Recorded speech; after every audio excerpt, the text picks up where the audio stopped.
Likutei Sichos, Chelek Tezayin, Beshalach Beis. We are learning today L'ilui Nishmas Rabbi Yosef ben Yamin ben Rabbi Moshe Kaltman. First of all, Mazel Tov and welcome to year 3.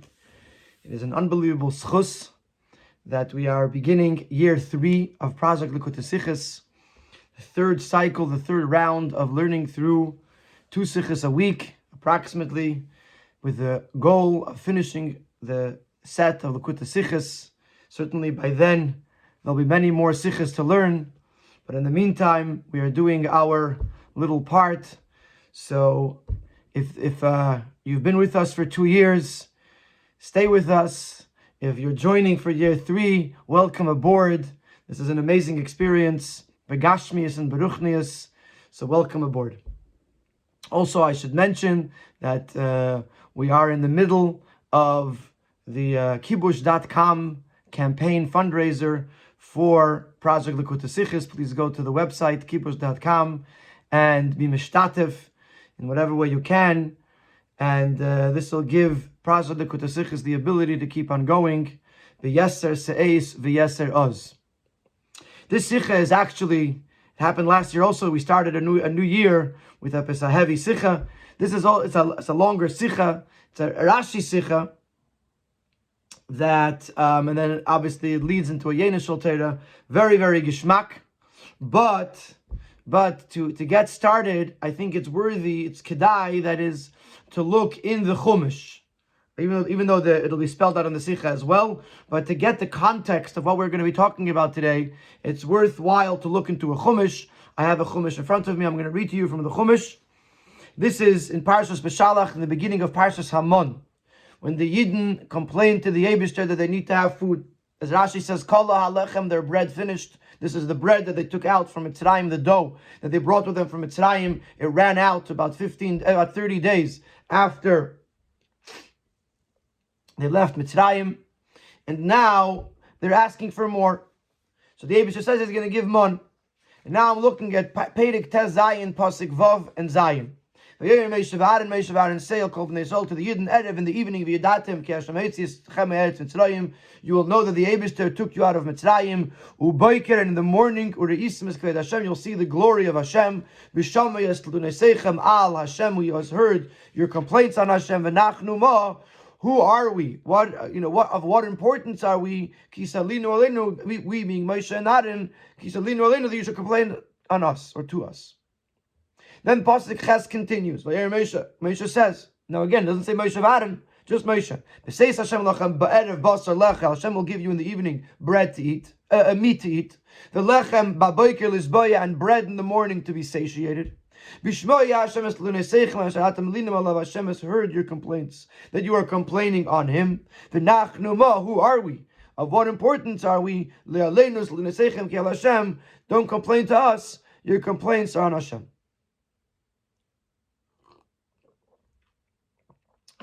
So now there's 2 Rashis. One Rashi is on Pasuk Zayin. It says Ubeker Isem.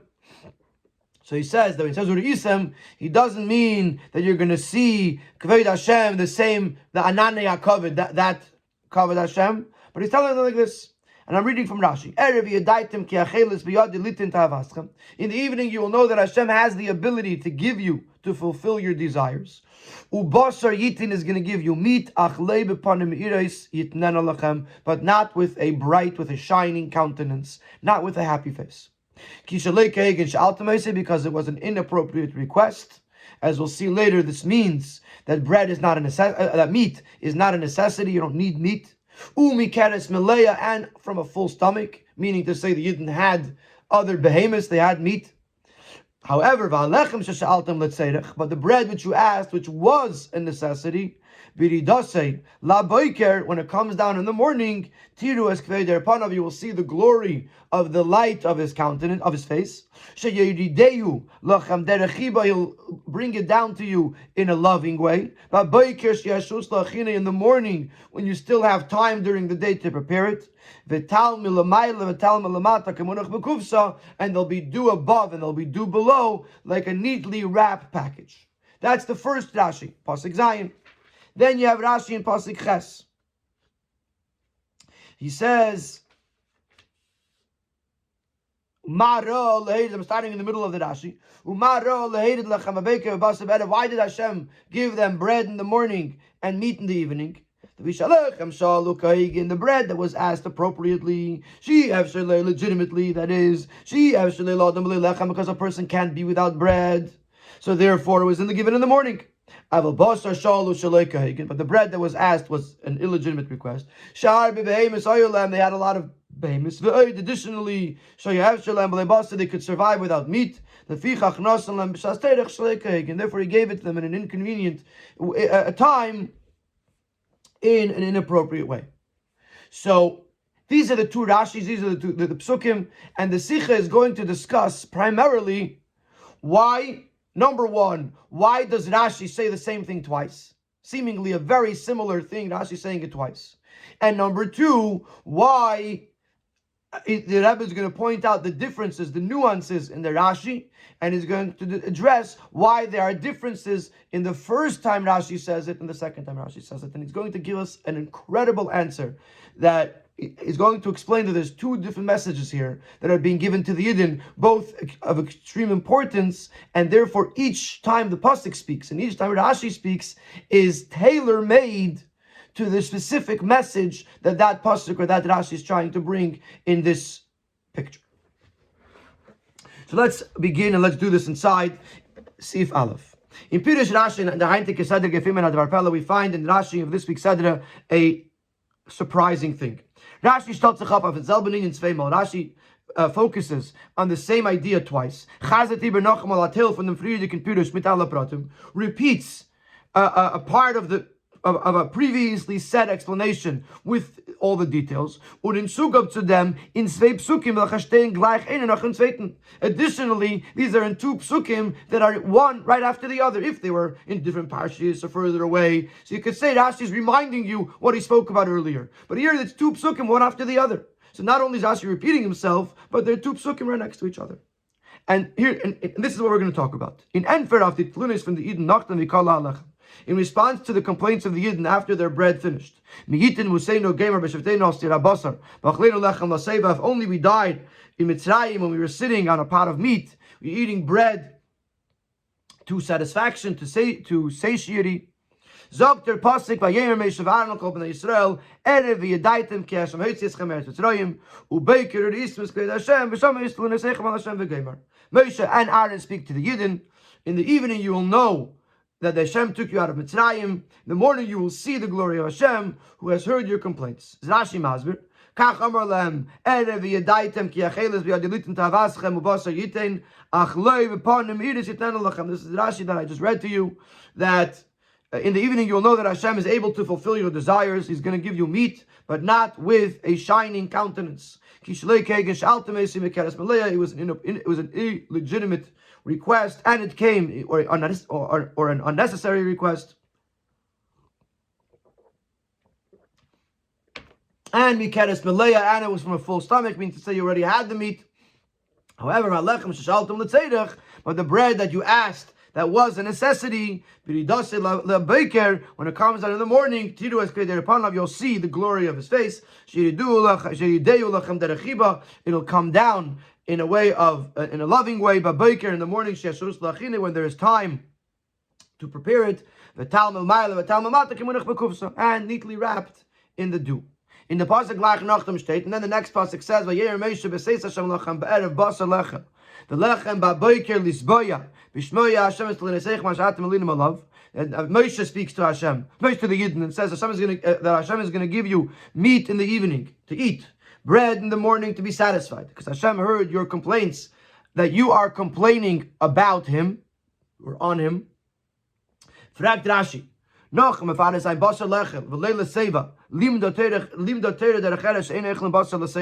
After telling us that that by the bread it says lisboya, to be satisfied, by the meat it only says to eat, because the Torah is teaching you the way of the world, that you're not supposed to eat meat to satisfaction. Meat is more of a food for enjoyment, and bread is what you eat first to be satisfied. So Rashi says, why did Hashem see to it that the bread came down in the morning and the meat came down in the evening? For Rashi answers, the bread was asked appropriately. When the meat was asked inappropriately, and therefore he gave it in an inappropriate, inconvenient time. Is tamua. So our first and most important question is, why is Rashi telling this to us a second time? And so Sif Beis is going to suggest an answer that is addressing the Ureisem and the Viyadaitem. The two Pirushim of Rashi are addressing two different details. The ersten Mal kommt Rashi von was bei Nesinas Lechem Boiker steht Ureisem und bei Basar Erev steht Viyadaitem. The first time Rashi is trying to explain the difference between Ureisem and Viyadaitem. And therefore he explains how it was given. The boss says thereby the meat was given not with a shining countenance, and therefore it wasn't. They will see the glory of Hashem. When the lechem is given in an eifenas, but he does say tiru es kvei der panam der achiba. But by the bread it says ureisem es kvei Hashem. You'll see the glory of Hashem because it was given in a way that they could see the shining countenance of the Eibishter. The second Rashi is not explaining how it was given, but when it was given. And like Rashi asks, why the bread in the morning and the meat in the evening? And Rashi explains, as der lechem v'shalu kahegin v'zayin ba'boiker therefore das man hagun. Und der Boss v'shalu Chelek kahegin v'zayin ba'erev v'shastedach Chelek kahegin. That the bread that was a necessity, that was a fair ask, was given to them in a proper time, ba'boiker, and the meat that was not a fair ask came to them ba'erev in an inconvenient time. So that is how you may want to explain the two Rashis. The first Rashi is explaining how it was given, that the bread was given happily and the meat was given unhappily. And the second Rashi is explaining when it was given, that the bread was given in the morning when there's time to prepare it, and the meat was given in the evening, which is inconvenient. The person is busy, it's late. Aber das ist nicht maspik. This is not a sufficient answer. For the following reasons. As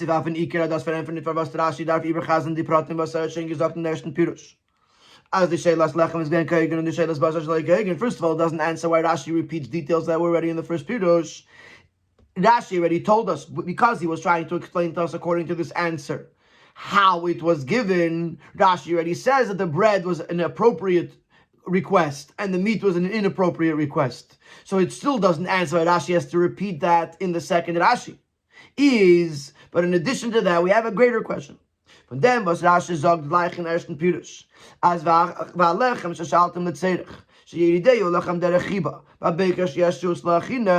fact that Rashi says that the bread that was a fair ask, an appropriate ask, is going to be given in the morning when there's time to prepare it, is muchach, as shown in ersten Pirush, is the atam for v'seid lechem b'beker b'asav erev. So Rashi already, even if that wasn't what he was addressing, but he actually answered the question. He already explained why the morning was for the bread and the evening was for the meat. Nit nor val erev is meramis upon him chasheiches, leiv upon him meires, und boiker upon him meires. It's not just that evening represents a sullen face, and the morning represents a shining face.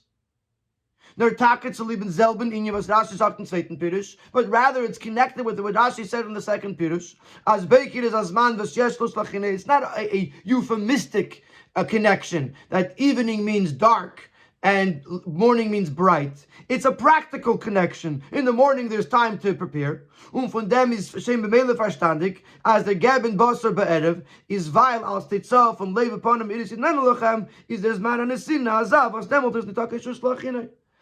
The fact that that Rashi spells out that the morning is because there's time to prepare, so you can already deduce from that in the evening there's not time to prepare. You know, you give someone the meat at 7 o'clock, at 6 o'clock in the evening, it's already after supper time or at supper time to start preparing all the meat.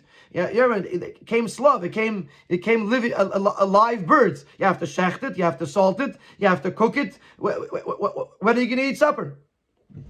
But But basically, Rashi already addressed this in the first Rashi, that there was a difference between the morning and the evening. And since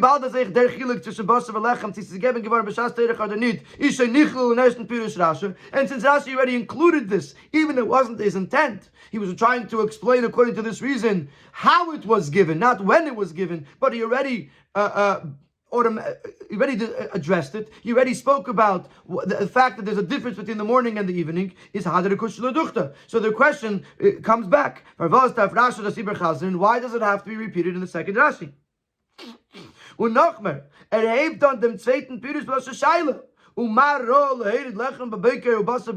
Rashi starts it with a question. And what did Hashem see to it? Why did Hashem see to it that bread should be in the morning? Even if for some reason we do have to repeat this, it doesn't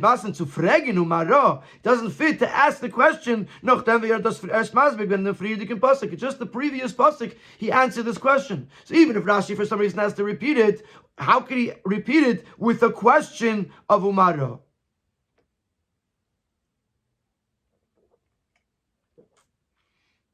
So we're back to our question from the end of Sif Aleph. Why does Rashi repeat the same thing twice? And we can't answer that here he's addressing the Oifen Anisina, how it was given. And here he's addressing this Man Anisina, that when it was given, because as we just explained, the when it was given was already touched upon in the how it was given.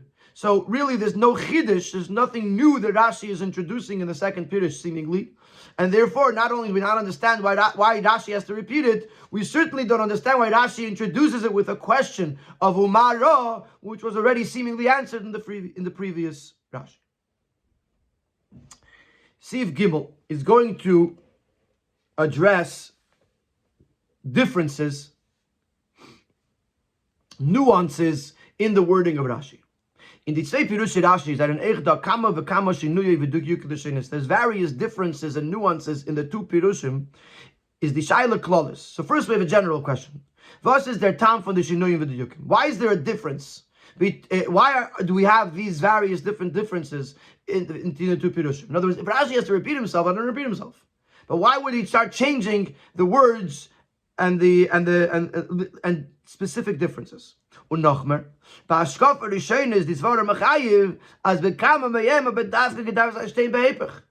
only that, but as we're going to see it in these next couple of or three questions, that the way the differences are laid out actually should have been the opposite. That those things that we find in the first Pirush should have been in the second Pirush, and the way it was done the second Pirush should have been done in the first Pirush. So generally we're asking, B'chlal, why are there differences? And if there already are differences, we're going to address the fact that they seem to be in the wrong place. The nuances seem to be in the opposite place of where it seemingly should have been. And here we have some examples. Aleph. Is in them was das was geben geworden bei Beker sheyesh.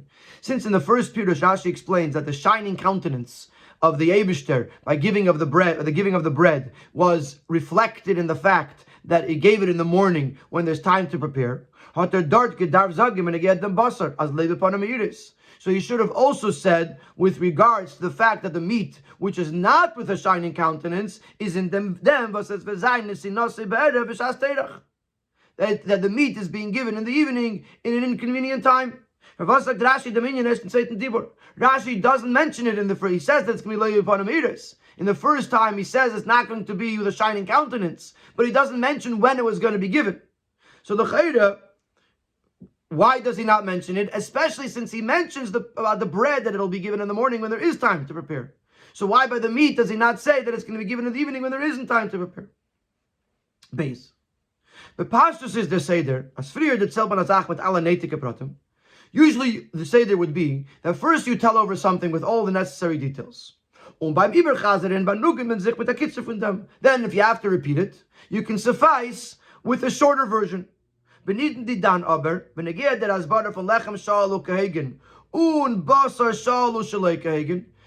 in the fact that the bread was appropriate, and also in the fact that the request for meat was inappropriate. Zetnan and the Perusha Rashi, if I can't say that, we see the opposite Seder in Rashi, that the first Rashi is shorter and the second Rashi is longer. In Ershon Dibur Zakter Bekitzer.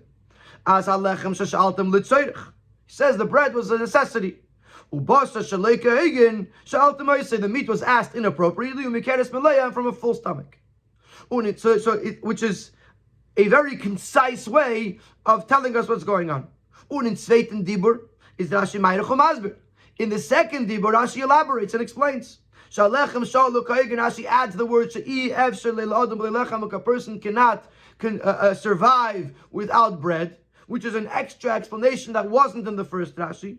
Basar shalu shaleikagen, the meat was inappropriate. Rashi says shahar be behemis hoyele, because they had a lot of behemis. Additionally, shoyele efshelil ambele basar, they could have survived without meat. So again, these words that are bold or underscored highlighted rather in the Sikha are words that Rashi mentions in the second Rashi, not in the first Rashi. And the question is, if you're going to start the first Rashi and talk about it, give us all the details in the first Rashi. You have to repeat yourself in a shorter version. But why would you start by saying only part of it and then elaborate in the second Rashi?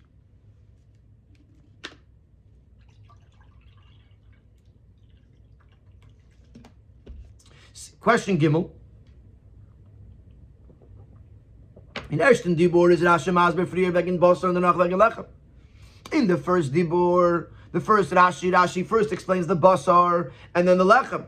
Masim some say that in pasuk Erevi Daitim v'Gemer or Baker or Isim v'Gemer, which is consistent with the pasuk that starts first with the evening, which was the time of the Basar, and then the morning, which is the time of the Lechem.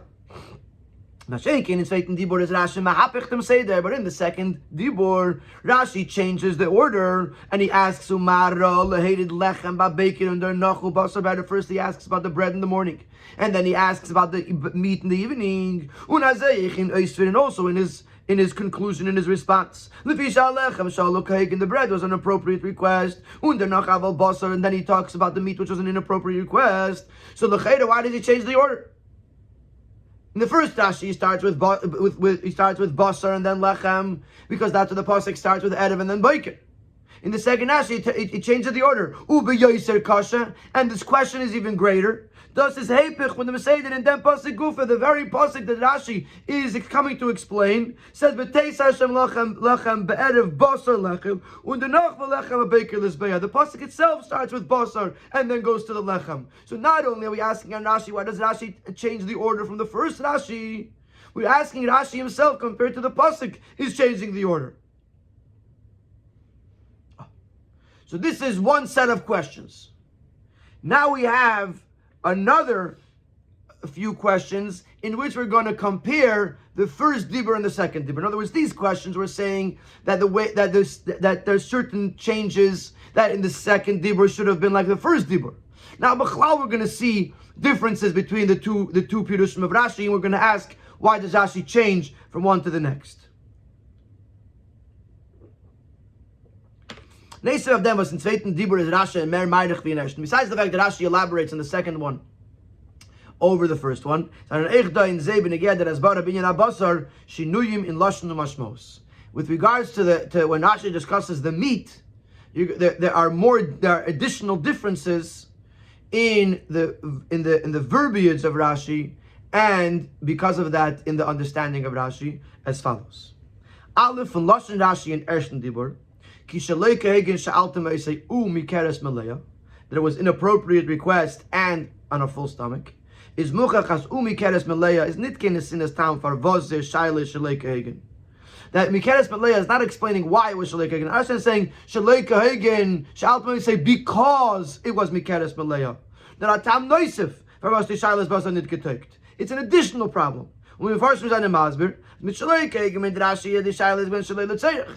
And the first one explains that these are two different details. The fact that Rashi says shaloika hagen inappropriate is because meat is unnecessary. It's not a necessity. Because a person could survive without meat. But as Rashi actually spells it out in the second Rashi. Umikeres meleya meint Rashi sagt in zweiten Dibur. And the mikeres meleya is referring to the fact which Rashi spells out in the second Dibur, the fact that he had a lot of behemoths. So Rashi, in the first Dibur, is saying two things. Number one, meat is not a necessity. Number two, they had a lot of meat. They had a lot of animals. Darf man verstehen. In ersten Dibur von Rashi Chelek Hagen, was meint Hayav Shalem Belei Basar freer von Mikeres Malaya. In the first Dibur of Rashi, the fact that you could live without meat comes first, and then he mentions Mikeres Malaya, the fact that he had a lot of animals. Und in zweiten Dibur is mahapich dem Seder. Freer Shari Misayolehem, und danach Hayav Shalem Belei Basar. The second Dibur, Rashi changes and goes the other way. First he mentions the fact that they had a lot of meat, they had a lot of animals, and then he mentions the fact that meat is not a necessity. So why this difference? Base. In ersten Dibur sagt Rashi Mikeres Malaya mit Avav HaMoisif, as das ist Eichan Iker Tam. Rashi says and from a full stomach, implying that it's an equally important reason. Number one was Shalek Eigen, and meaning to say that it's an unnecessary request. And number two, Mikeres Malaya, also they had a lot of behemoths. Und in zweiten Dibur sagt the second Dibur, he says they had a lot of behemoths. Additionally, they could survive without meat. Which underscores the fact that it's a secondary reason.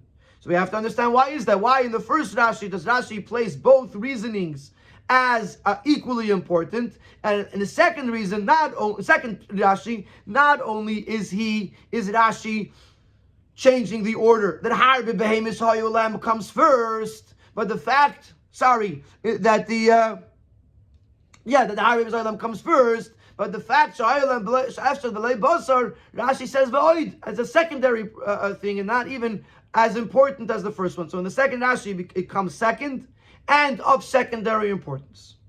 Gimel. In ersten Dibur the Lashnu Mikeres Malaya Stam, nit der Monendik Mitvas is Malaya. In the first Dibur, Rashi doesn't explain what it's full with. He doesn't spell it out. Shaking its faith in Dibur is das mefurit shar behemoths hayolam, and in the second Dibur, Rashi spells it out. He specifies they had a lot of behemoths. So we have to understand that as well. So as very often the Rebbe does in a Sikha, where in order to understand a series of questions that we have in the Rashi, we have to introduce one more main question, and by answering that question, all the other questions that we have in Rashi will be answered. So in Sif Hey, he's going to ask a question, and that is that here we focus on the fact that Rashi is repeating himself twice. If you look at the pasuk, in a certain sense, the pasuk is repeating itself twice. It's true that it doesn't mention a basar and lechem in the first time, but it seems that there's two things going on over here, especially since one is Moshe and one is just Moshe, and a lot of it seems repetitive. And the question is going to be, why does the pasuk have two dibros? Why aren't they all gathered together into one statement? We'll understand all of this by first introducing a general question on all of the psukim. First it says in the pasuk that Moshe and Aaron spoke to the Yidden, and in the evening you'll know, in the morning you will see, etc. And then after it says the next pasuk ches, Moshe said, and it doesn't mention Aaron anymore, but Hashem is going to give you in the evening meat to eat, and in the morning he's going to give you bread to be satisfied. Why is it separated into two separate statements? In the evening you will know, in the morning you will see, without spelling out how is it going to be this yediyah and this diyah, that Eivus is going to give bread and meat. And then there's a separate statement where he spells it out.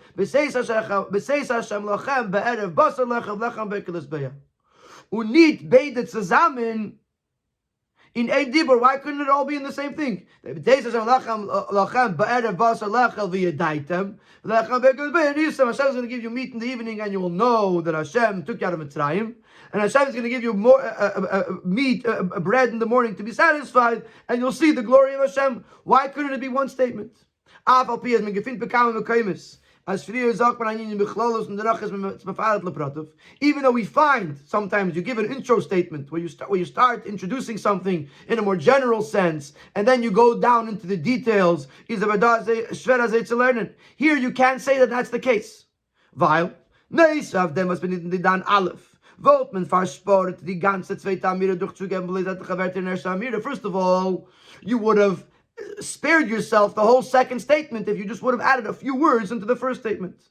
Beis, das verämpft nicht, weil was es wird übergehast den zweite Teil Passig, Bishmei Hashem es Lunesechem geben wir nachnuma, wo steht schon befehlischen Friedrich Passig, Bishamei es Lunesechem nachnuma. This, the fact that there was a general, you start with a general statement, then you go into the details, would not answer the Bishamei is Lunesechem, which is repeated almost word for word in the second pasuk as it is in the first pasuk. Asher atem alinim alav is extra words, which we'll see later, but it's almost word for word. That isn't addressed at all. But besides for these two details, we still can't say that the first is an introduction and the second is an elaboration, because from them was in erster Amida steht Vayer Moshe ve'Aaron, und in zweiter Amida Vayer Moshe allein. From the fact that the first one is Moshe and Aaron, and the second one is only Moshe, is muchach does not say was in the Yanim. This makes it clear that this is two separate things. The first statement is something that is connected both to Moshe and to Aaron. And the second statement is connected to Moshe and not to Aaron. As we will be able to explain to you in the following seifim.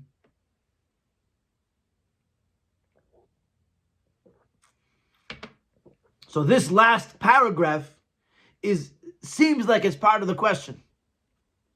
That the fact that Moshe and Aaron is here, and then the other one is Moshe, implies that it's two separate statements. And this raises the question, why do we need two separate statements? Why couldn't we bring the two statements together and say everything in one?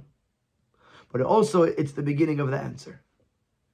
That there were two separate amidas here. There were two separate statements. There were two separate things that Hashem is trying to say. But even though they look alike, we're going to explain to you that it's actually two different things. And one is connected to Moshe ve'Aaron. The other is connected to Moshe. And the two statements, these two psukim, and subsequently the two Rashis are actually addressing two totally different things, two related things, not totally different, but two elements within the complaint and the response of the Yidden and the response of the Eibishter. And let's see that inside. Is the beer b'chalza? Here's the beer.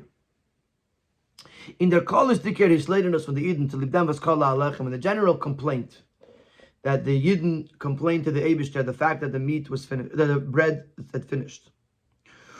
So in dot zwei in Yonim, there are two separate elements of welcha the Eibishter geantwortet, to which the Eibishter is responding. The Eibishter is responding to two details within the complaints of the Yidden. Aleph, wegen bazorgen die tzrachim gashmim von Yidden, to provide the physical needs of the Yidden. Durch kevea zayin was is nötig, far zayin was is nit nötig, by establishing that which is necessary and that which is not necessary. But that's the chilik which is going to be the difference between bread and meat. That bread is a necessity and meat is not a necessity, as will be elaborated upon in Seif Tes. Beis wegen Bavornen und Misaken sein die Anhage von Iden beditten ze. To address and to rectify the conduct of the Yidden in this case. As die Tlunis von Yidden haben bewiesen, als sie seien in der Matzev Ruchni, was war der Tikkun?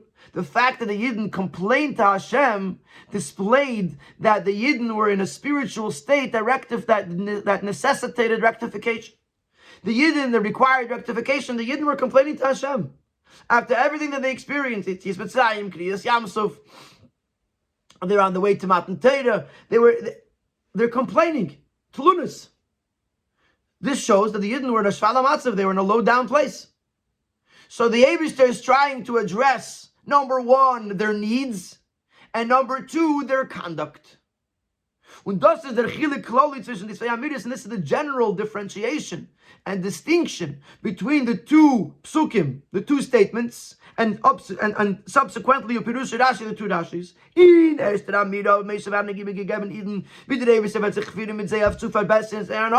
In the first statement, Moshe and Aaron are conveying to the Yidden how the Eibishter is going to treat them in order to improve their conduct. which this is applicable to Moshe and to Aaron. Moshe told them both, take the Yidden out of Mitzrayim, und sie beide haben gehabt den Tafkid zu Madrich sein Yidden mit der Yosher. And both Moshe and Aaron had the task to guide the Yidden in the proper path. In the second statement, that is addressing the fact that the Eibishter is going to give the Yidden their needs. In the evening is going to give them meat to eat, in the morning is going to give them bread to satisfy them.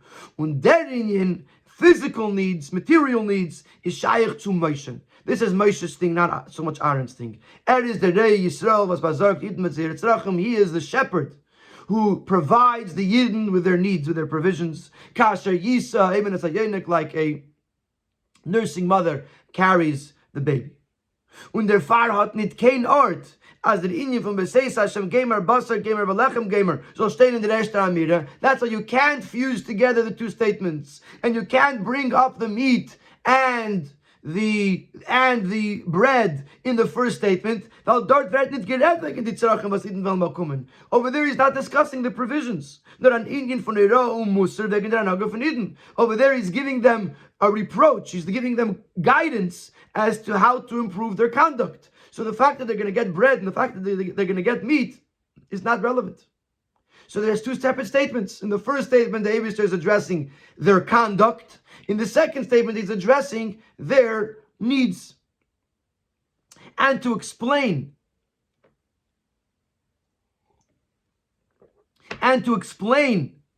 the Eibishter's response to their conduct, and remember, we're not even talking about Rashi yet, we're still in the Psukim. He's going to bring in Siv Zayin a fascinating concept, that in the complaints itself there are two details. So in other words, we have two details, the Hanhage and the Tzrachim. In Hanhage Gufa, there's two aspects. And he's going to say, on the one hand, it's a terrible thing that they're complaining. On the other hand, it's a beautiful thing. Because who are they complaining to? To the Eibishter. This shows their emunah, that the Eibishter is the one who's going to provide for their needs. And the Eibishter is so happy, pleased with their emunah in him, that the Eibishter wants to give them Baker or Isam. He wants to give them the glory of his shining countenance. In the first Amira Gufa, which is addressing the Hanhaga, the conduct of the Yidden, you find a dichotomy. You find two opposite elements. On the one hand, they ask for meat and bread in a way of a complaint. But this is a which shows on a low down situation, state. On the other hand, is mudgish and teichenat lunis. If you look at the content of their complaint, in their monin by the Eibush and Zeir Tzrachim, the fact that they were demanding their needs from Hashem, this underscores as they claim and as the Eibush there can say das geben. They believe that the Eibush there is capable of giving it to them. Unas ed is their zone of afanis lakel, that he is the provider and the sustainer of all, by whom we are meant to demand and request our needs. And inconsistent with these two elements, come two statements, and I want to clarify that in my understanding, these two amiros are not the same as the previous two amiros. In the Hanhage Gufer, there are two separate statements, Erev Yedaitem and Beker Isem, and when he says over here it's Tzvei Amiros, he's referring to those two. Vazogin on Tzvei Fane Hanhage von Eibishten mit Yidden, which represent the two conducts of the Yidden, of the Eibishter with Yidden. The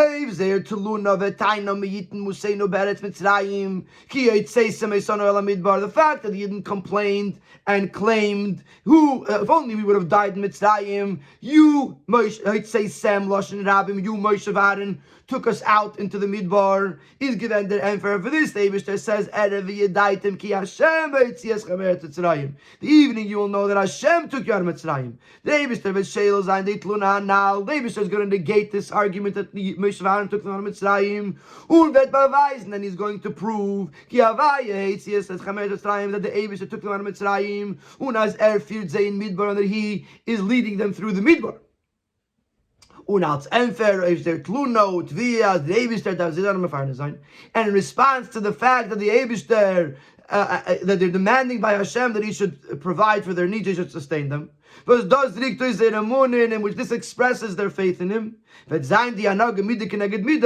Eibishter will respond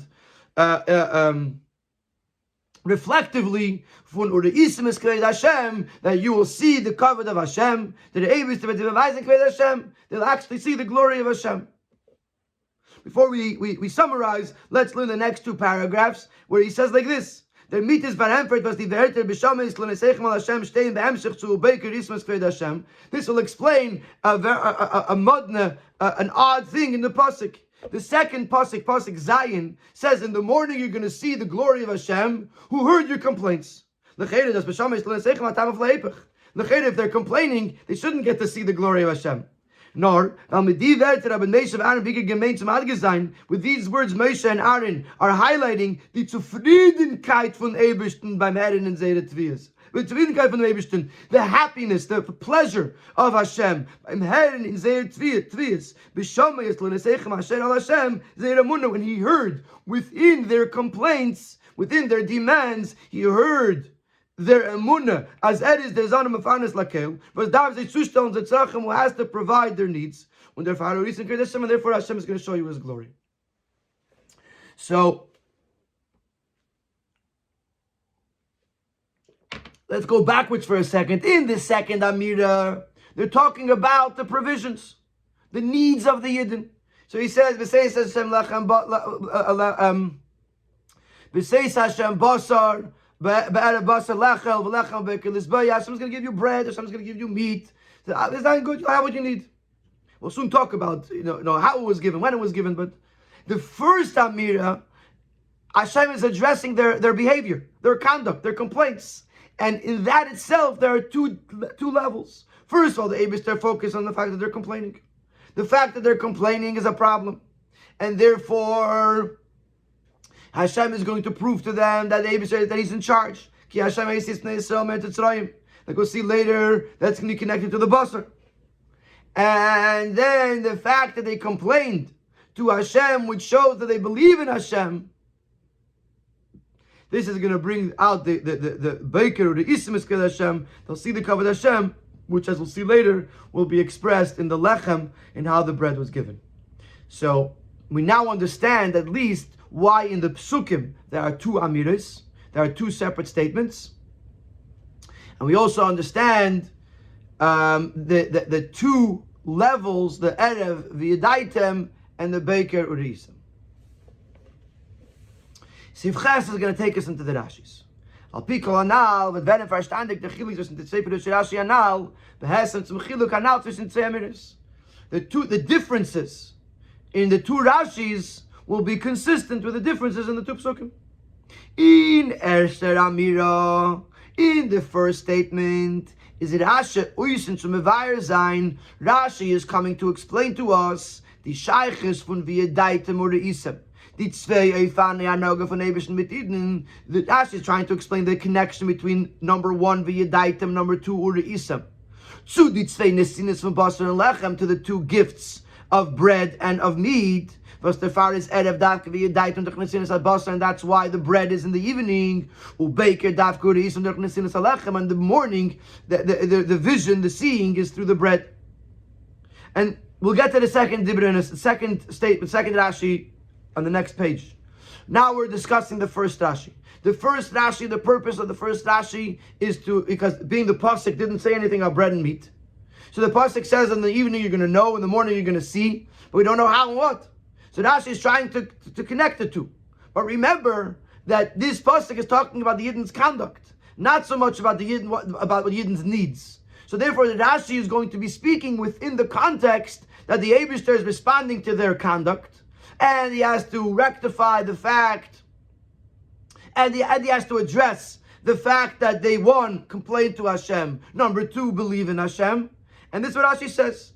The tlunis von Eden, Miyiten Museno Geimer, was aber nach Rüskuru von dem Entfer the Indian, von wie Daitem Keshametz ist gemeint zu sein. The Yidden complained if only we would have died in the Mitzrayim. Complaining to Moshe and Aaron for taking them out of Mitzrayim. And the Eibishter responded that he, Hashem, took them out of Mitzrayim. Haben sich ausgedrückt in their Betten Basar. That was expressed, that taina was expressed in the quest for meat. Which was an inappropriate request. Und der Riber ist in the Sinne given in the from the Panamiris, and therefore the gift was given not with a shining countenance. Und their bakashas lechem was is given letzerich, but the bread that was a necessity is that they saw for their emunah, that Eibishter is maspik their tzrachim. This came from their emunah, their faith that the Eibishter is there to provide for their needs. Und der Riber b'yidasi labeker tiru as kveder rabanov. In the morning you'll see the kavod of Hashem. So Rashi is coming to tell us that the complaint of the Yidden, the complaint aspect of the Yidden was seen in the demand for bread, for meat, and therefore the meat came down in a negative way, and the emunah of the Yidden was expressed in the request for bread, and therefore the bread came down in a positive way. How do you know the bread came down in a positive way? Where do you see that? No, because Be'etzem Geret, we're not discussing yet how the stuff came down, how the bread or the meat came down. That's in the next Rashi. But Rashi just made a statement that the bread, you're going to see Kvod Erpanov. Where do you see, especially since if their taka were complaining, why should they be zoichet to see Kvod Erpanov if it was a complaint, even though there was a munah there? What's for it? It's a chiddush to say that there was a. So therefore, Rashi has to add how the bread came down in order to prove to us that the bread was given in a way of seeing the covet of the Eibishter. This is what it says in the brackets. When a yes, as it is a chiddush to sagen, as the milu from Makashos Lechem and the sinas Hamon is given upon a meiris, and since it's a chiddush to say that the fulfillment of the request for bread, which was the mon, came down with a shining countenance, but klolos of Akasha from the Eden Echaf Lechem is given a name from Vayilenu, because even the request for bread came in the form of a complaint. The Rebbe is Rashi Mefarish from Masber. Therefore, Rashi explains in Vosas at Zich Ongiz and the Chiba from the Eibishter Midas Amon. Where do you see the love of Hashem by the Mon? Aleph Babekes Shashus Lachina. Number one, it was in the morning when there was time to prepare. Beis Tal Mil Ma'alev Tal Mil Mata Kimunach Bekufsa. There was tal in the morning, do above and do below, as if it was neatly wrapped in a package. When it comes to the basar, Rashi does not explain. It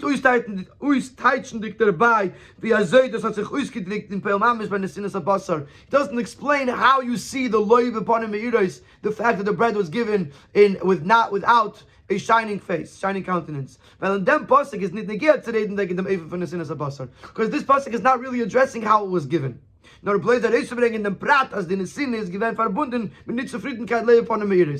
wants to address the fact that the meat was given in a way that Hashem was not happy about it.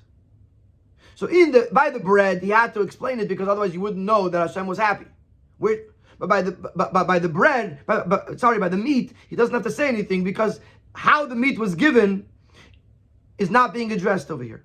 So again, in the first Rashi is addressing the complaints and connecting them to the basar and the lechem. So he says the negativity of the complaint was expressed in the basar, and therefore by the request for basar, and therefore the basar came down in a negative way. The positivity of the complaint, the emunah, was expressed in the lechem, and therefore the lechem came down in a positive way. In the second Rashi, on pasuk ches, where he's talking about the bread, where Hashem says when it says in the pasuk that Hashem is going to give bread and meat, which as we explained previously in Seif Vav, this is talking about that Hashem is providing the needs of the Yidden. Is kavanose zu mevaer sein wie der Chiluk zwischen des Sinnes Lechem bei Beiker und Basar be'erev is negech in der Minyan. that Rashi wants to explain that also the difference between the bread and the meat is also connected to the level of necessity. As later Neutigkeit von Zeder Bakashis is given the Chiluk in the Eufen wie given, that based on the level of necessity is how the Eibishter fulfilled the request. The bread, which was an appropriate request, it was a necessity. How did Eibishter give him a baker in a bakvemer Zeit? Jesus Lachina gave it in the morning in a comfortable time. When the boss of a shalosh shalekekim with the bread that was inappropriate, meaning to say it was less of a necessity, he gave it in an inconvenient time. So in the first Rashi, he's talking about the complaints of the Yidden. So therefore, Rashi explains that the bread, that the meat was inappropriate, but the bread had a positive element to it. In the second Rashi is addressing the needs of the Yidden, and he's telling us that according to the needs, that is when the Eibishter gave it. Bread is more of a necessity, therefore it was given in the morning. Meat is less of a necessity, therefore it was given in the evening. And based on this, we're going to understand how, and he's going to explain in Siftes, how the various different Lashonis in Rashi, the different phraseology in Rashi, which we said before, that Rashi says differently in the first one and the second one, and Rashi elaborates in the second one. All that will be made to be understood to us in Sif Tes, most of it in Sif Tes, a little bit in Sif Yud, based on what we now understand, that in the first Rashi is talking about the conduct of the Yidden, the complaint of the Yidden, and the second Rashi is talking about the necessity of the Yidden, the needs of the Yidden. Actually, and I just want to say that it's going to feel a little bit repetitive, Siftes, because some of it was already almost self-understood in what we said till here. But then Siftes is going to sort of re-explain it, but in the words of Rashi. Based on this, it's very simple to understand the actual different wording that Rashi uses. In ersten Dibur, as Rashi says, Rashi says very simply, plainly, that the meat was inappropriate and the bread was appropriate, was a necessity.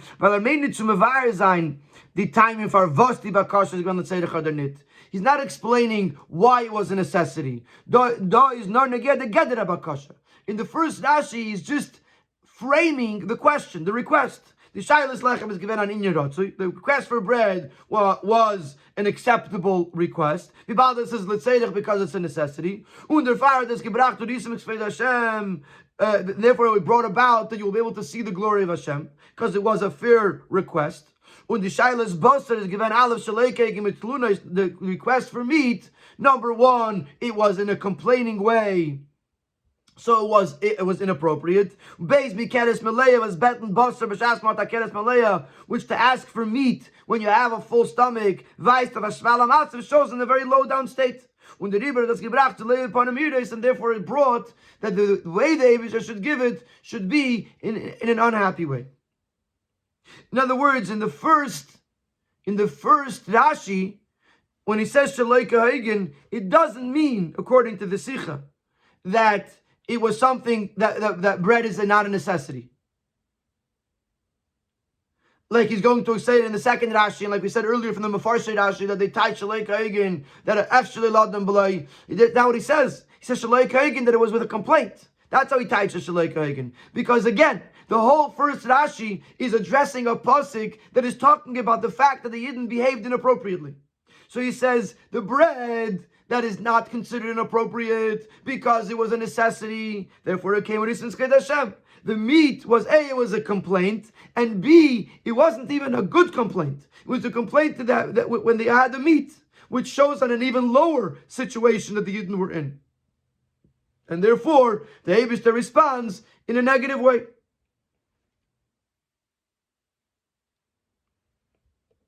Masha'enkin in Zweiten Dibur is Rashi mevayer dem chilik zwischen Basar v'lechem b'shaychel to their netigkeit for Eden.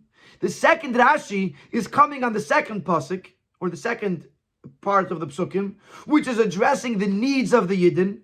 So the Rashi is addressing the difference between lechem and basar with regards to their necessity. The Shailas Lechem is getting Kahegin Valiev Shlalad Nebele Lechem Das Musen Zeyab. Over here, he's telling us that bread, it was an appropriate request because bread is needed.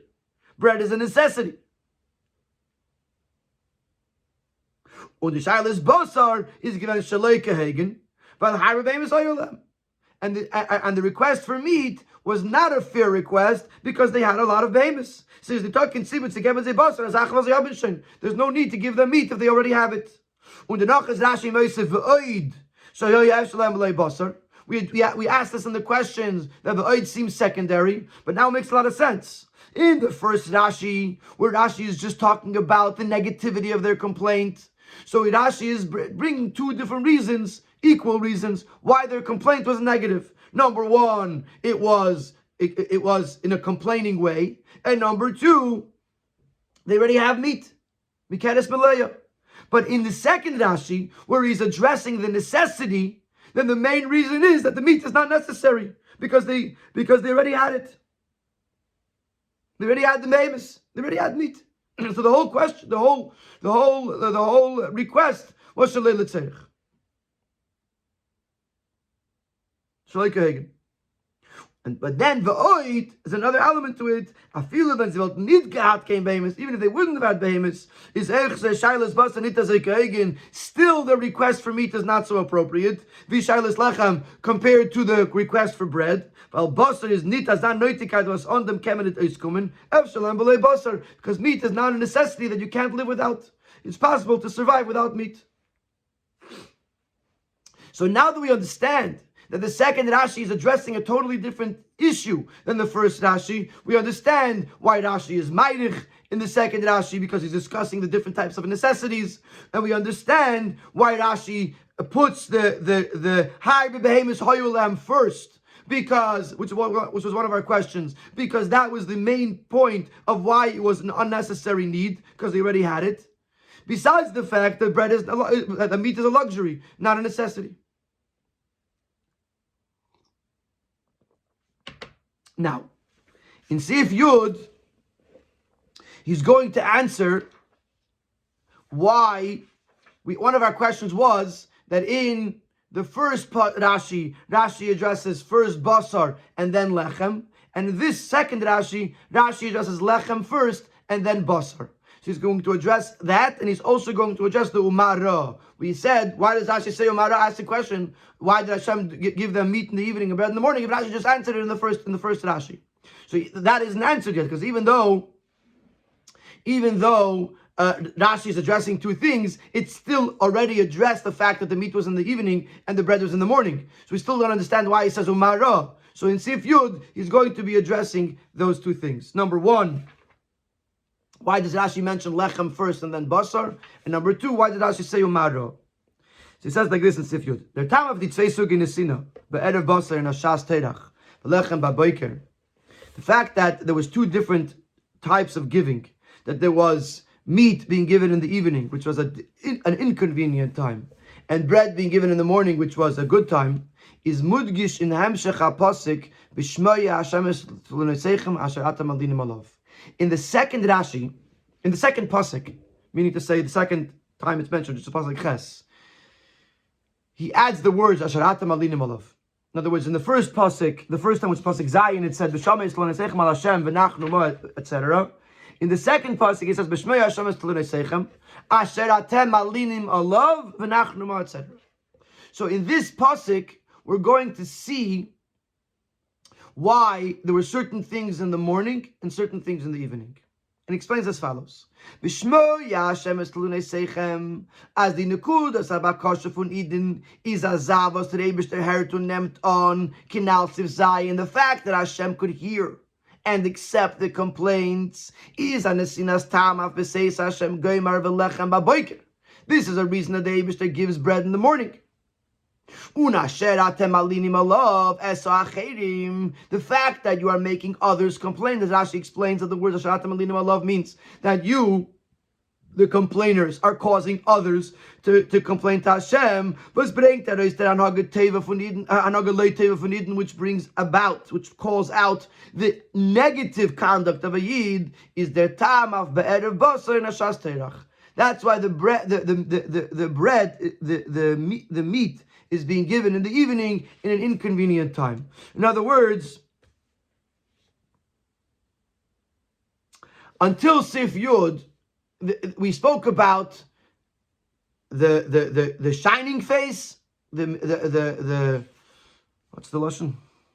Bepanim meiros or the loy bepanim meiros. Fine. So it's shaykh that a person could say that the basar was shaloi kahagen, and therefore it was loy bepanim meiros. It wasn't in a happy way. But it's not just that. It's actually that it was actually given in the evening and the lechem b'boker. So why were there two different times to give?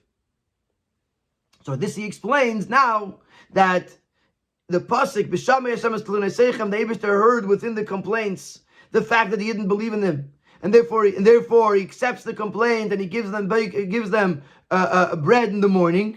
But the fact that they're making others complain, this underscores the negativity of their complaints, and therefore he gave them the basar in the evening. So in other words, as if the pasuk is saying, "B'seis Hashem lachem ba'erev basar lechel, v'lechem beker l'zbeya, b'shmei Hashem estalunei seichem." That's why I'm giving you lechem ba'beker.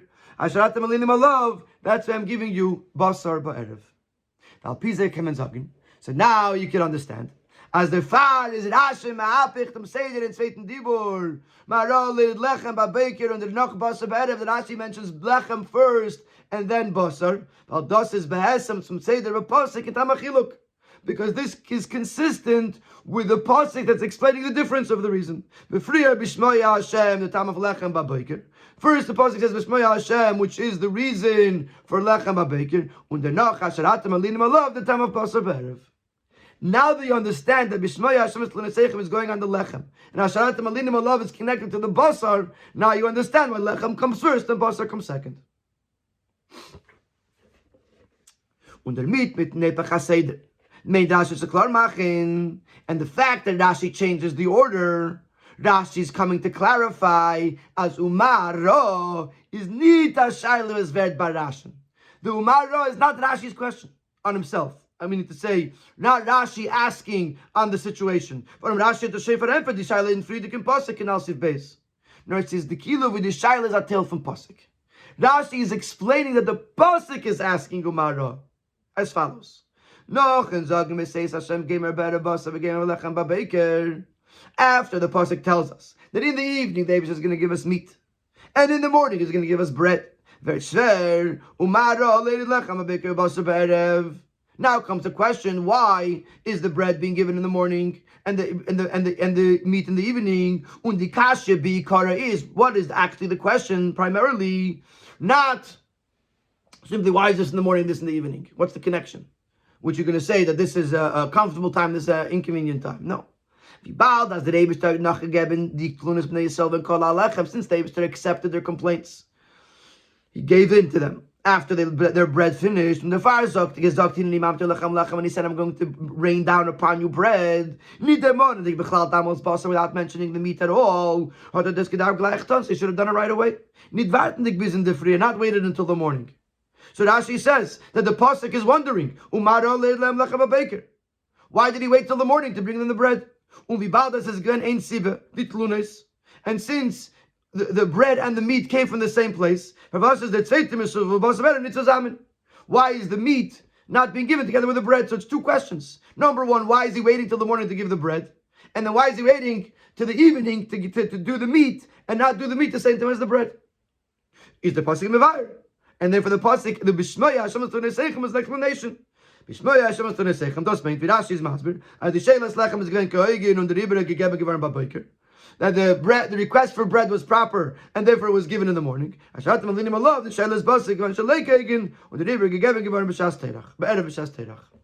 now we have answered the questions that we had on Rashi, when we had on the Psukim, and I'm not going to go because of time constraints. I'm not going to go back to all the questions specifically, but the Nekudas Biktsara is that the first Rashi is addressing the conduct of the Yidden.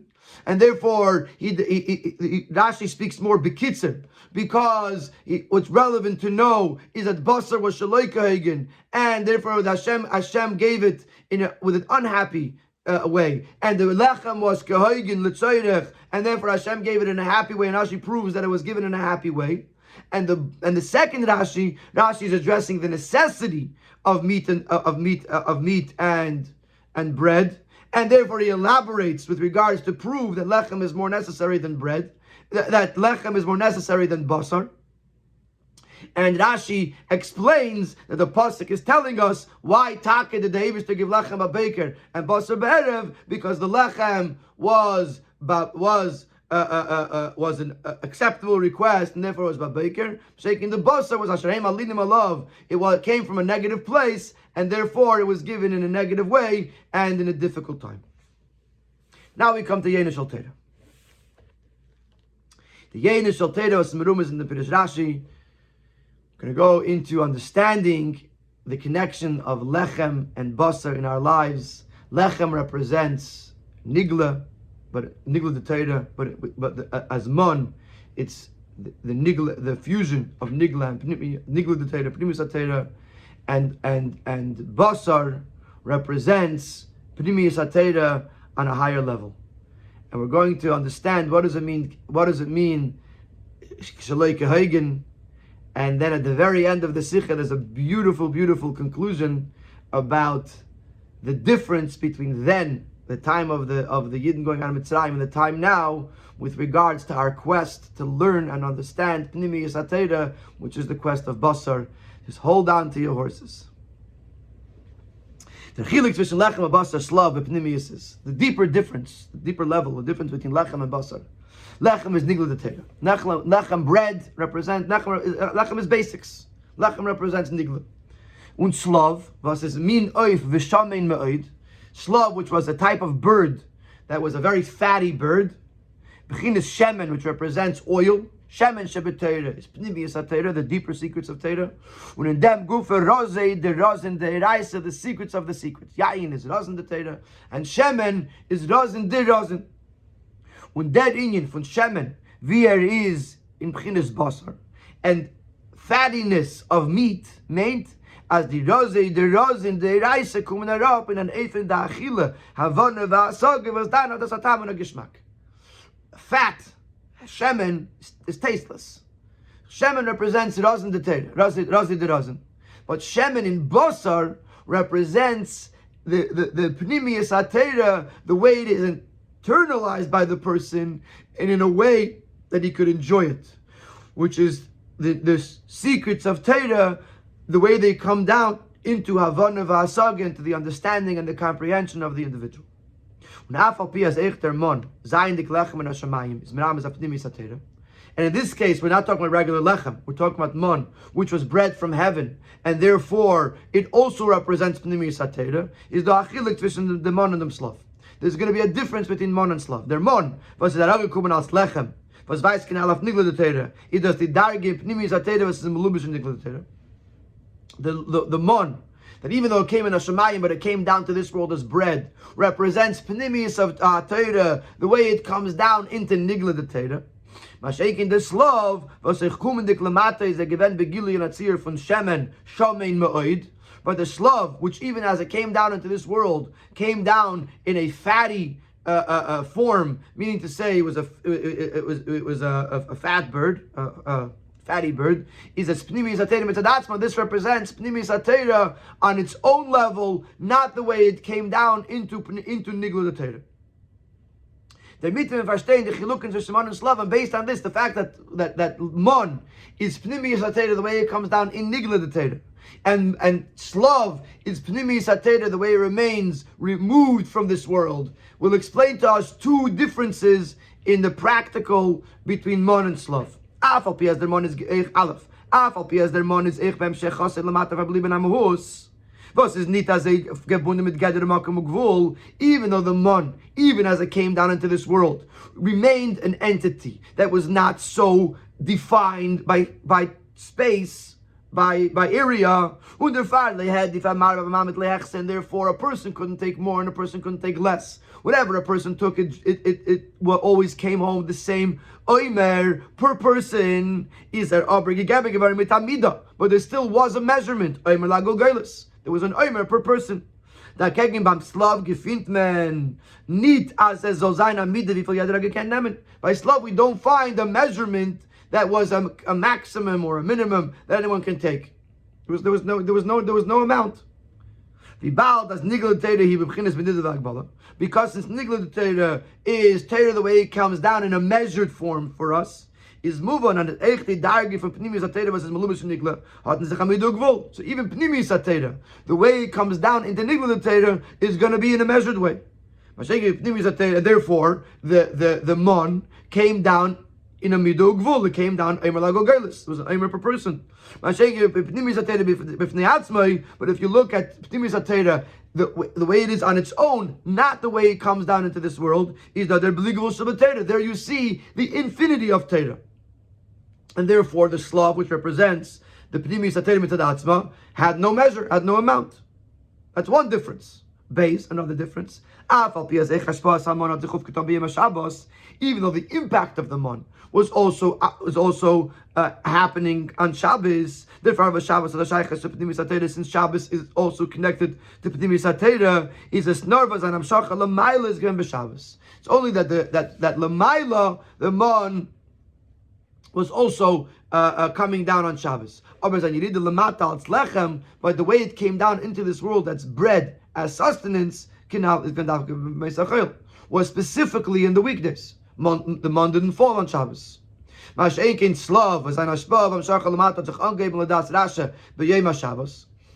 explains, and also in this parsha, he brings it in the Hara, that the month started on the 16th day of Iyar, which was a Sunday. The Slav started the evening before, so that was a Shabbos. Unachmer Shabbos bein Arbaim was Shabbos afternoon.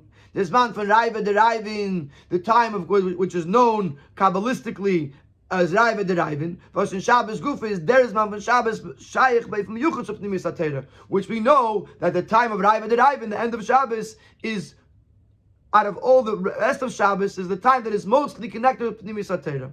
So the mon is more limited. The fact that it cannot come down on Shabbos, because the mon was more mugbal. The mon represents Nigla Torah, but the Slav, which is more bli gvul, is able to come down even on Shabbos and Shabbos Gufa in the time of Raiva Deriv. So mon, lechem, and mon represent Pnimius HaTorah, the way it comes down into Nigla Torah, and Slav represents Pnimius HaTorah mitzad atzma, but ba'avana v'asagah, because it's Slav, it's meat. Avdem zogt Rashi. So this is what Rashi is telling us. As the sheilas lechem is ben letzerich ukeigen. The request for meat, for bread, was appropriate and it was necessary, because a person can't be without bread. Oh, nigla the Torah leidus amaisa shayasam ve'ela shaleisias, and without nigla the Torah, which is going to teach you what you have to do when you're not allowed to do, and you cannot survive. And since in order for nigla the Torah to be understood, learned properly, you have to depend on Pnimis Torah. So therefore, they were given the mon lachem and shemayim, which is the basar, which is the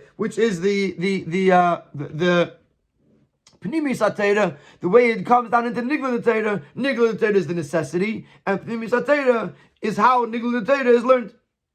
Oh, but the sheilas basar was an inappropriate request, and for two reasons. Aleph, shahar behemis ayolam. They had a lot of behemis. Was from them is muchrich as like pirish rashi, but didn't give it in basar behema.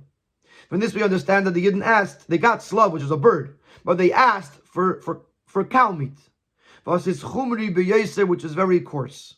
Unita zei came klid subchinis shemen was weist of bittel, and it's certainly not a receptacle to the shemen which would for which you would need bittel. Ubenegeh Torah meintes. As Eden haben gewollt nehmen Pnimis HaTeira, wie sie kommt herab in Hasaga von Nefesh Abamis, wo es hält sich nicht an, als der edle Kiefer der Hasaga.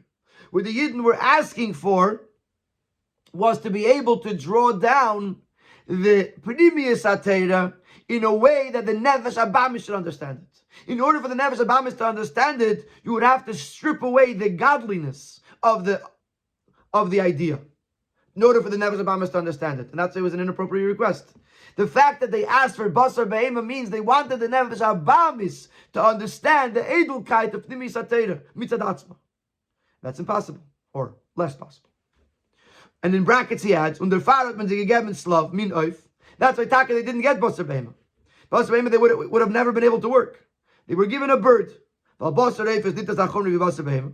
Basar Eif is not as grub, not as coarse, not as materialistic as Basar Behema. And therefore it is a kli. It is able to receive within it the level of shemen, which is Pnimis HaTeira. U'benefesh ha'adam, and to speak within the person is oif und slav befrat. And oif is oif und slav befrat. The nefesh ha'alekis tutzachon nefesh ha'sichlis. This is already the nefesh ha'alekis, not the way he's in the nefesh ha'bamis, but the way he's in the nefesh ha'sichlis, which is a much edler, much more refined level than the nefesh ha'bamis. In other words, their slav is the pnimis HaTeira kumt up in hasaga for nefesh ha'alekis und durch ihre nefesh ha'sichlis. So the slav represents the pnimis HaTeira, the way it comes down to the nefesh ha'alekis. The nefesh ha'alekis is able to give it over to the nefesh ha'sichlis, but not to the nefesh ha'bamis. So it was an inappropriate request because they wanted it to be understood by the nefesh ha'bamis, but that would strip away the Eid Leki, so therefore it was inappropriate. And Taka they were given was a lighter version, which was a slav, which is the Pnimis HaTeira, the way it's understood by the nefesh ha'alekis, who can then give it over to the nefesh ha'sichlis. Base. V'oid shayavshar lahem b'lei basar. Another reason why it was inappropriate is because the way Rashi says it, they were able to survive without meat. What does this mean? Zay. Lahem is underscored. Zayin digdan far Matan Teira. Because they were before Matan Teira, is need given kin hechlich megalas adichem degdus. There was no necessity to reveal the hidden treasure of the Eibishter. Havana v'asagim pnimis HaTeira, which represents the ability to understand, to comprehend pnimis HaTeira. Nochmer, wie bald es ist gewähnt, der Fahrer der Bittel agzeret zwischen jenen Betachtenem, hat nicht gekannt sein, der Chieber von Elien Betachten. Als Pnimis HaTeira beginnes, Elien ist der Betele soll abkommen, Kemeshe hier in Hasage, befragt in Hasage von Nefesh Abamis beginnes Tachtenem.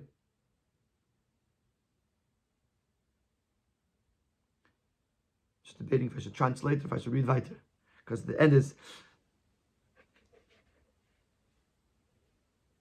What he's going to say in a paragraph, I don't want to go out of order, is that after Matan Teira, because there was the breakdown of the wall, so it's shaykh for a person to be able to bring down the razin into the Adam HaGashmi. But in that time, the time before Matan Teira, there was no need for it, and therefore it was not possible to bring together to take Pnimis HaTeira and to bring it down into a person, into Hasaga. So therefore, again, it was an inappropriate request because it wasn't shaykh to draw down such a high level into the low level of the person's understanding. When the Pharaoh is this level, that's why this love was given not with a shining countenance. The pnimius shalamayla did not get in Basaras love. The pnimius of above was taken not shining in this love. Al pisa kumtois as the inyan aslav had uptrag in b'chinas shemesh v'teira in Basar Hasaga is demagen verbunden mit an inyan shal yirida. So therefore, in order to bring down slav, which is the shemesh v'teira, the dozen into Hasaga, had to draw down the shemen into a lower level. And that's why it was Chelek Hagen. Moshe nach Matan Teira, Frat noch in Gilead Arizal, Meras says mitzvah legalis is a chachma, but after Matan Teira, especially after the Arizal made the statement, the revelation of the Arizal and the statement that he made, that nowadays as mitzvah legalis is a chachma, it's a mitzvah to reveal this wisdom. Ubi proti proti is nach Gilead Arizal. and more specifically after the revelation of the teachings of Chassidus. Ubim and especially Teres Chassidus Chabad, seine Rose, der Rosen, der Reis, gegeben geworden, and as jeder soll sie kennen, verstehen mit Chabad Shem Nafshe. Don't get us wrong over here and say that there was an inappropriate request, and therefore it's impossible. Today we're in a different world. Today it's after Matan Torah, and it's after the Arizal, and it's after the Baal Shem Tov, and it's after the Gili of Teres Chassidus Chabad, and therefore it is 100% possible for a person to draw down the highest secrets of the Torah Razeh, the Raz, and the Raisa into the Havana Vasaga, into the Chabad, Chochma Bina Das of the person. Now he says like this: their beer, this last explanation, as Hoya Efshalem B'lei Basar, that for them they could have been without meat because they were in such a high level. They were before Matan Torah. Is mitzad der ruf, as is dan given far Matan Torah, is nor leid der Deya vim timtze leimar as der Slav wegen welchen es Retzach in unser Sedre is given far sehr a kurzen Zman. Place for Matan Torah. This would only work. This biur that it was an inappropriate request because the Slav, because they were before Matan Torah, only works according to the Deya, or according to the opinion that at least that at least has a svara that the Slav only came down for a short amount of time before Matan Torah. From them over was Rashi der Mont nitem chilis is Mon and Slav. From the fact that Rashi doesn't mention this difference in Mon and Slav, as the Slav be'erev is given ben lechem abeker nor drei wochen, that the fact that the Slav came in the evening while the bread that's coming in the morning was only for 3 weeks. Even though the bread continued to 40 years. Because technically, from Tez Zayin Iyar, not technically, from Tez Zayin Iyar till Vav Sivan is 3 weeks. So if you hold the opinion that the Slav only went for 3 weeks, then you could say that before Matan Torah, the Slav was irrelevant. But if Rashi doesn't mention this, Rashi says this was in the morning, this was in the evening. It doesn't say this was for 3 weeks and this one was for 40 years. Is mashma as it has to be Perusha Latera Nemton. As the chiluk zwischen Zeh is Lor B'Regez Man and Esina B'Rebbe Baker. That the difference between Mon and Slav is only with regards to when it was given. That the bread was in the morning and the meat was in the evening. Aber echt der Slav is given the ganze Zeit was der Monat jeder given as Zeh. But the Slav continued every single night for the whole duration of the 40 years. Is there beer in Haya Efshar Lahem B'Lei Basar Le Di Deis Kel Pirush Rashi? Kishem wie Moshe is der Gasser die in Alakus und hat gefragt mit der Tmiyah Me'ayin Basar, weil is Hecher vom Chines Basar, also ich beim Der Midbar, der is schon Moshe. Just like Moshe, because Moshe was on a level of Re'iyah, of seeing Alakus. So the fact that he asked for Basar, he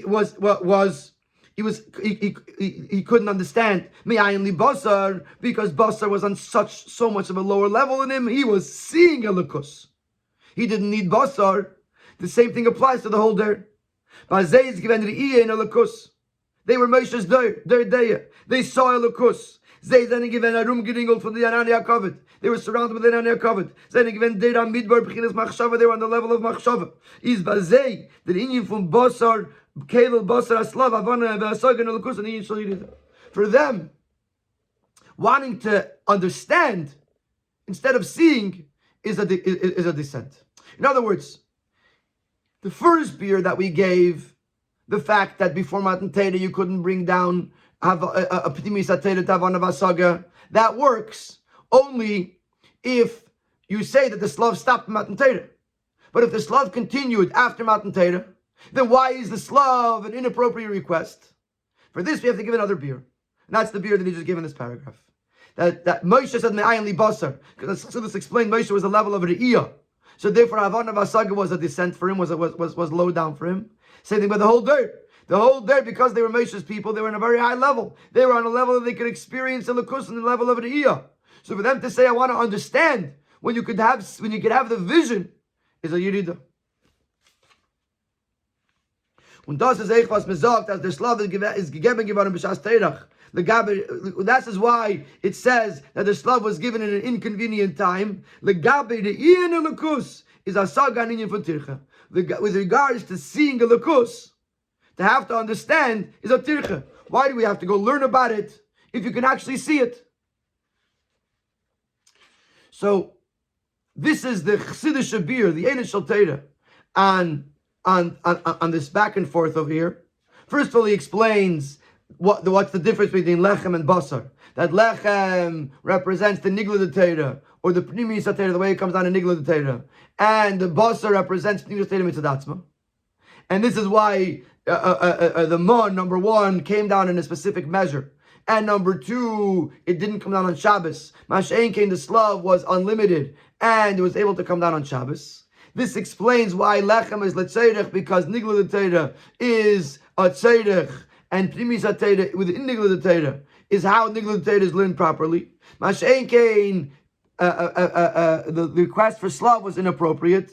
Number one, because they were asking for the Nefesh Habamis to understand Pnimius HaTorah, which was impossible. Number two, because before Matan Torah, it wasn't shaykh for Pnimius HaTorah to come down into Havana Vasaga. Or, if you look at it, that it can happen also after Matan Torah, it is inappropriate to ask for Havana Vasaga if you can have Re'iyah. But based on this last thing, there's one more paragraph that talks to us. Mashein ki nishpeta dikederes, ubefrat bederes seinu eile, lahem, shehoya efsher lahem b'lei basar. They could have lived without basar, because they had Re'iyah. So they were a third day, and they were able to see a lakus. But for us, where we are in the day of equals of the Mashiach, is the Sheilas Basar Kehoigin U Kehoigin. It's doubly appropriate. The Adrabah. Dafke durch Yefutzman Esecha Chutza de Meyonis Shebetera. Dafke through bringing the wellsprings of Chassidus, of Torah, and understanding them in this world is Asi Mar de Malke Mashiach. This will bring Mashiach.